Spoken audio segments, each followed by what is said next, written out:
At Meetup, we deploy AI for factories, essentially helping automate processes that have hitherto remained manual because robots lacked intelligence, right? So we work with automotive component manufacturers, automotive OEMs, deploy robots for a lot of processes where they couldn't earlier do so because the robots were not smart enough to perceive the environment, or they lack vision, they lack tactile sensing, and so on. So these are the cases where we have deployed. So most of my uh, inputs would remain curtailed to this domains that where we have deployed. So where do things break? I guess it's vibrating. So where do things, is this better? Yeah, cool. I don't hear myself anymore. Yeah. So where do things break in the real world, right? So that's a very interesting question and something that we encounter almost every time. I think the first stumbling block is how people interact with AI.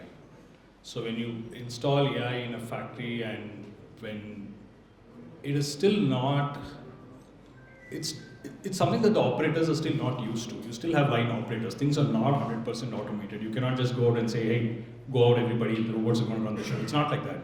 You will still have a lot of interaction and user interface that happens with the line operators who still don't know anything about how to calibrate a vision system or how to configure the robot to do a particular task, what to do when it breaks down, how to retrieve it from that state, because you cannot hurt production at the end of the day.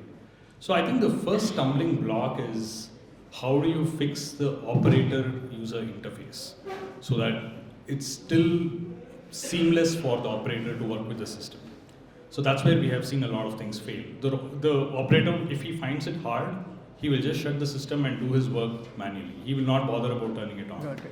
This is one thing we have found. The second thing we have found is no matter how much work you do, there are a zillion edge cases that come up. Exactly. So edge cases actually are the real deal. You can easily build a system that covers 80-90% of what he needs to do, but the last 10% is actually what brings value to that line. Otherwise, you cannot make that line unmanned. You will still need a person there to complete that 10%, and then you are eroding the value of the whole system. Exactly.